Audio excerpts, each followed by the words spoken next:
Arts Adventure is about art, artists, and how art is made. So stop what you're doing and come on along on our next Arts Adventure. Today on Arts Adventure, we're going to be talking with Landrum Stockstill, who is a writer that lives in East Texas. Ann, give us some basic information. Where were you born?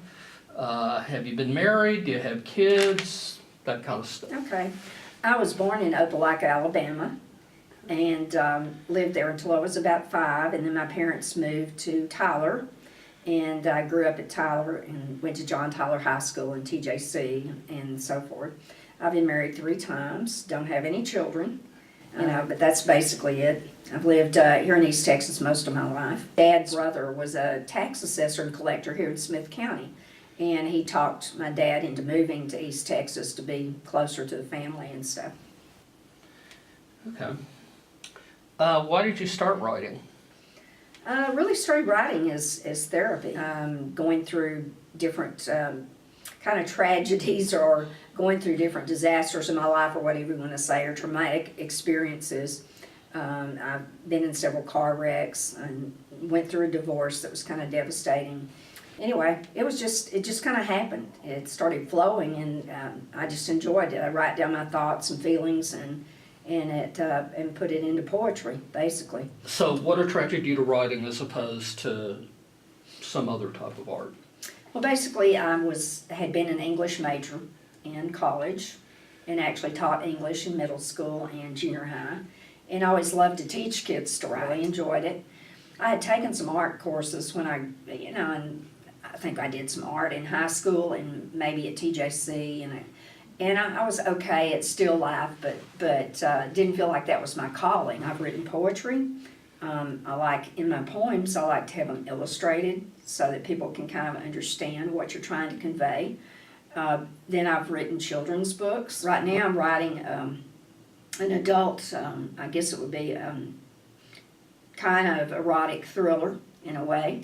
And I think I want to try my hand at doing that and see how it turns out. Again, it'll be more of a faction book, so it'll have true things that have actually happened to me, but also using, different names, different places, and things like that. How many books have you written? As far as published, I've got 10 that are published.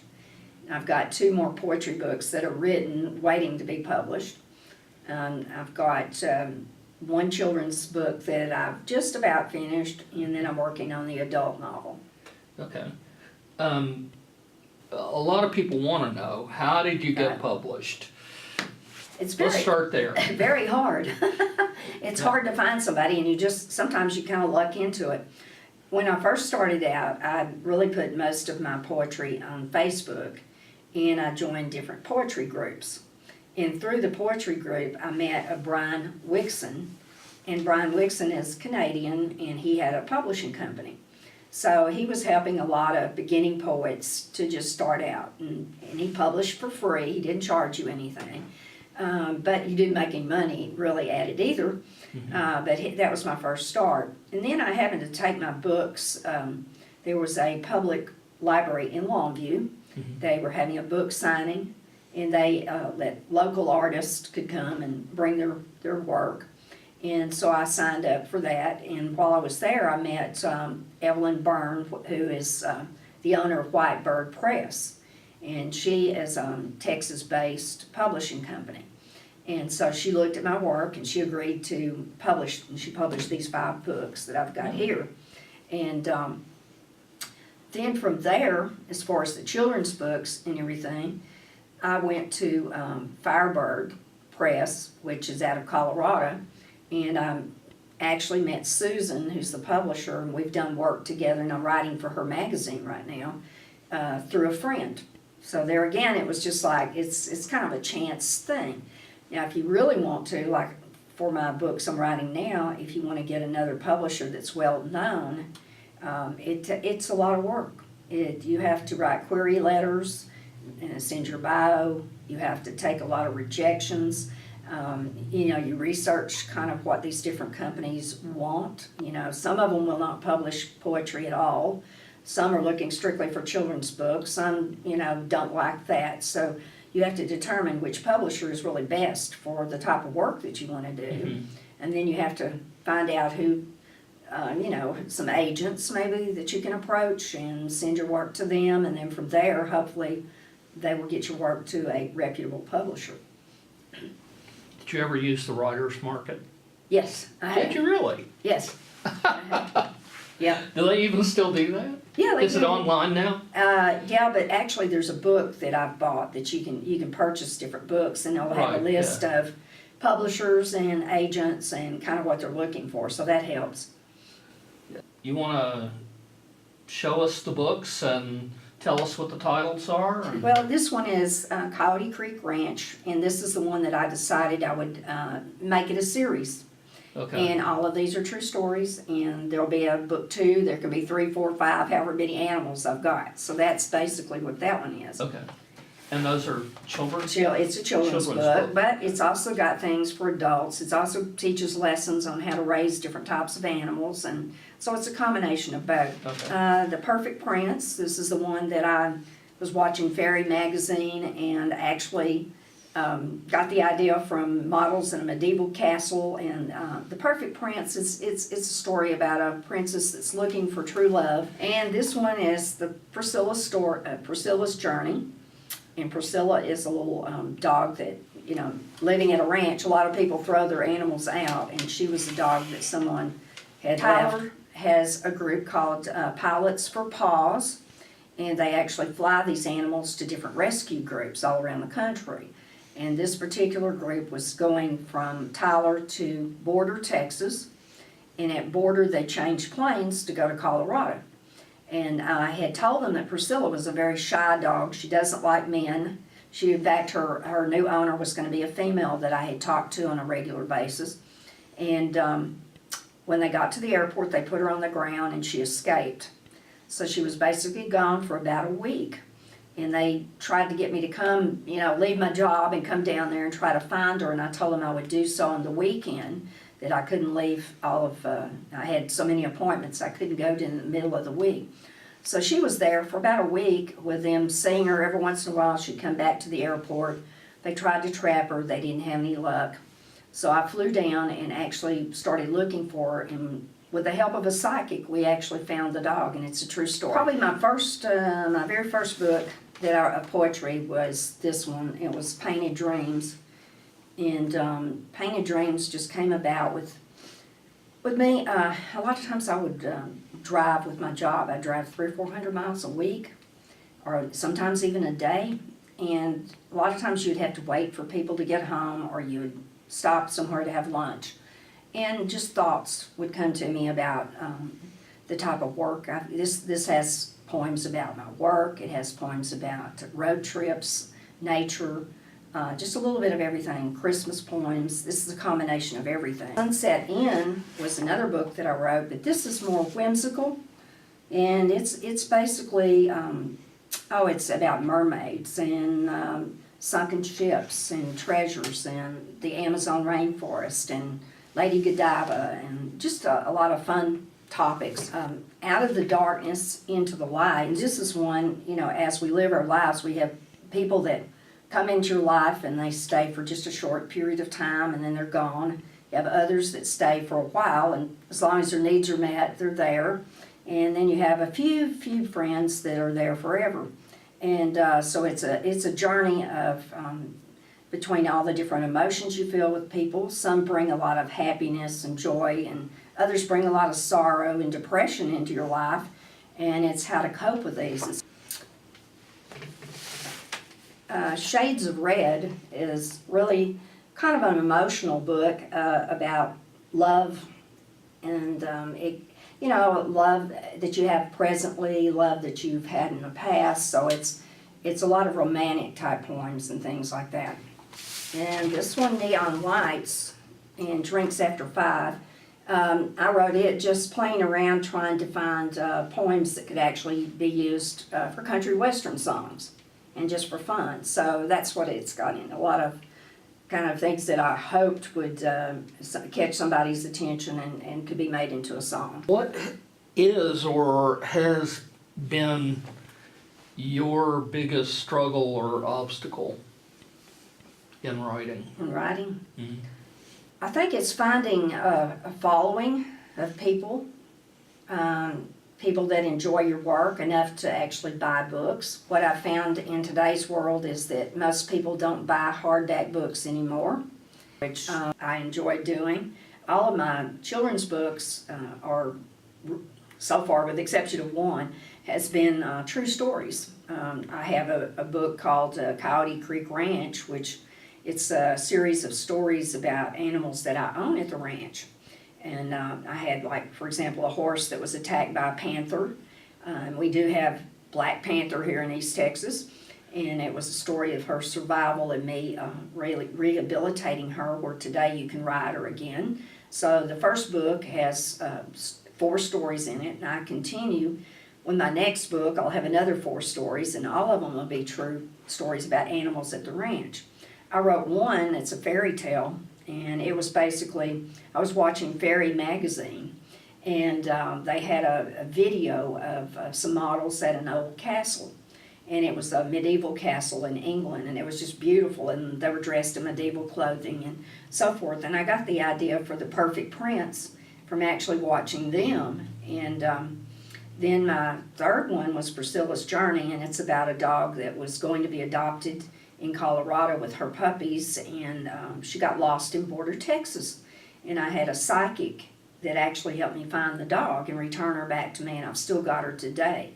So basically, most of my children's stories are true. Then the poetry, a lot of that is too, because it's things that I've experienced in life or seen or done, and I think it's things that people can relate to. What do you like doing the most? Out of all of it, Mm-hmm. the easiest to do would be the poetry. Okay. That's the easiest. It flows. I can write a poem in 5 minutes. Right. You know, once I get an idea for something, it doesn't take very long. Is that what you like doing?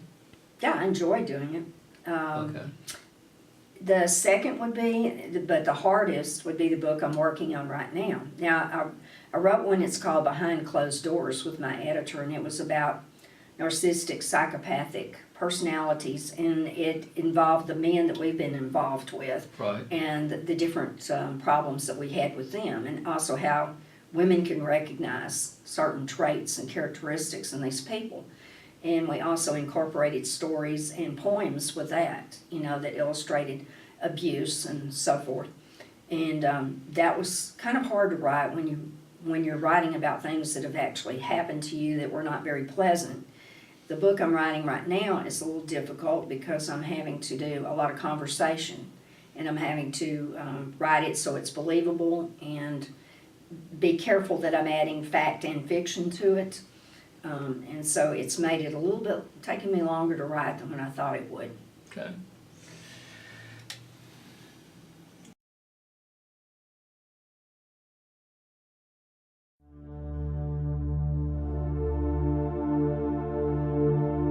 Sensuous.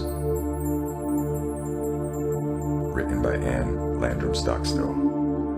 Performed by Mike Ristic of Word Nerd Inc.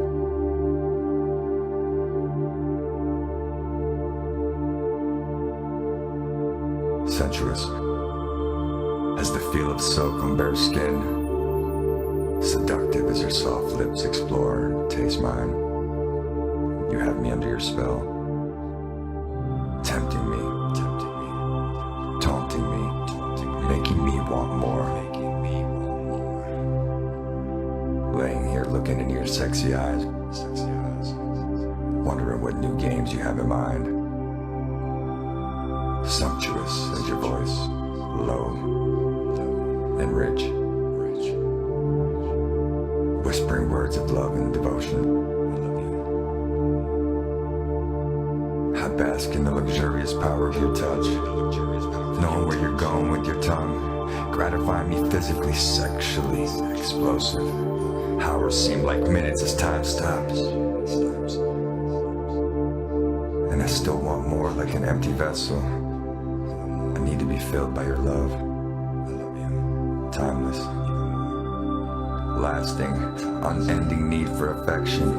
You draw me into you with the forceful energy. So sensuous and seductive as you cradle me. Laying here looking into your sexy eyes. Playing games meant to gratify me, taunting me, and making me want more. Laying here looking into your sexy eyes, time seems to stop. As your soft lips explore mine. Your voice low with desire and the need to please. You have me under your spell. You are sensuous.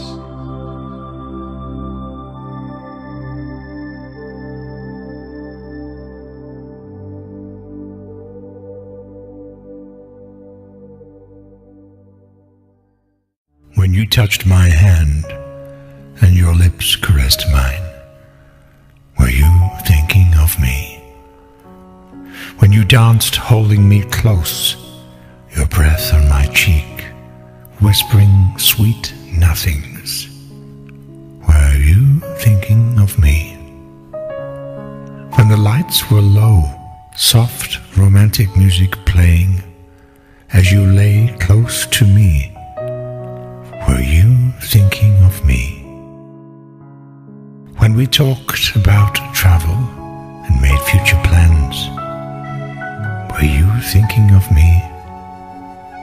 When foreign shores beckoned you, French wine, fine cuisine, served on a terrace, overlooking the Eiffel Tower and sparkling lights of Paris, were you thinking of her? When you traveled to Rome, Istanbul, and St. Petersburg, changing the look of your face, drinking Russian vodka, long white nights, were you thinking of her? Laying on white Dominican beaches, playing in the foaming surf, where your phone service never worked, were you thinking of her? Did you look into her eyes and repeat unholy vows to love and cherish until death? When the church bells tolled, did you really believe the lies you told? As you married her while you were married to me? It seems in our life together you were never thinking of me, but sadly only thinking about you.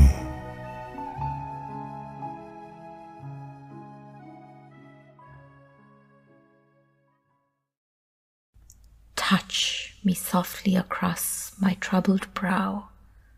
Take the worry lines away.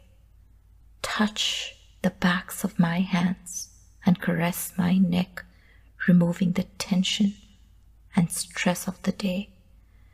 Kiss my lips slowly, sensuously, your tongue lightly touching mine, your fingertips like gossamer wings outlining the tips of my breasts. You send chills down my spine. Your kisses are like fine berry wine.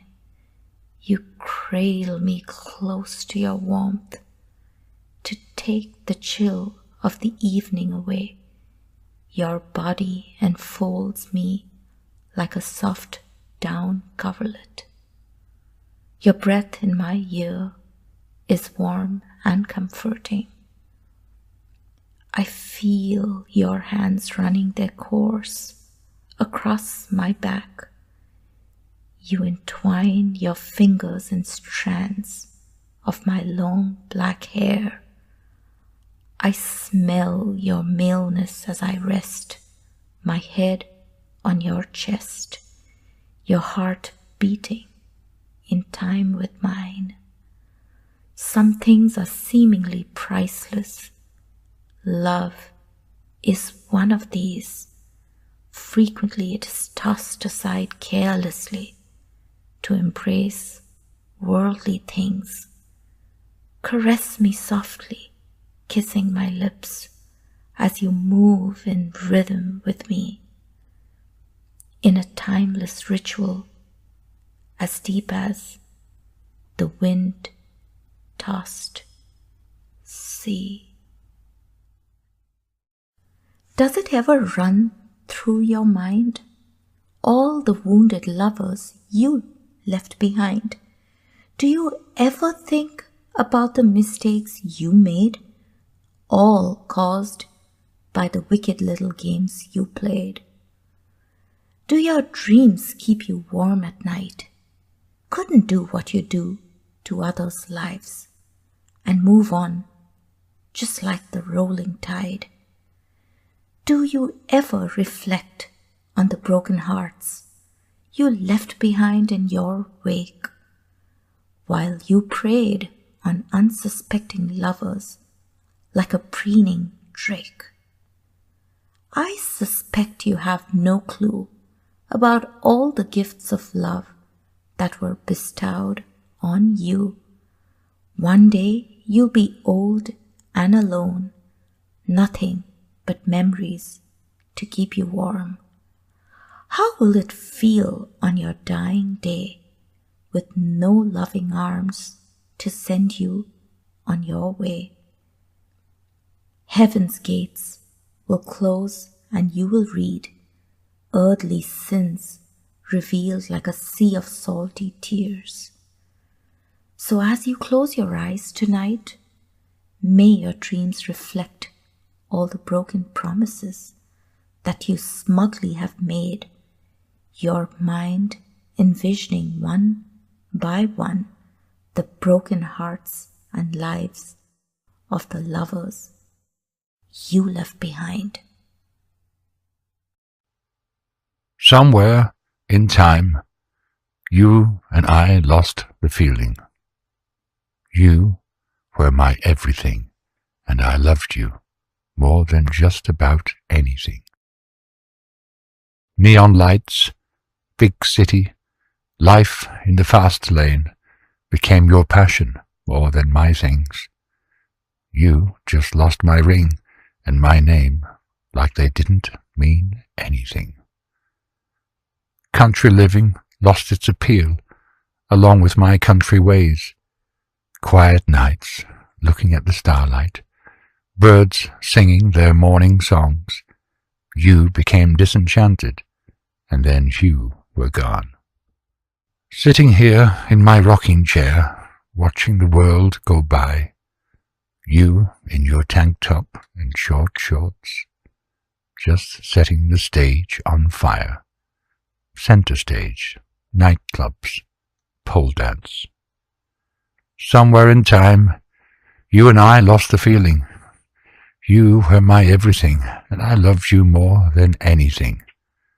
Big city, beckoned with neon lights, you on stage getting paid for what I got for free. Oh, baby, how I loved you. Now, look what you've done to me. That's our program for today. We'd like to thank our sponsors for making this program possible, and we'd like to thank you, our audience. We look forward to seeing you again when we embark on another arts adventure.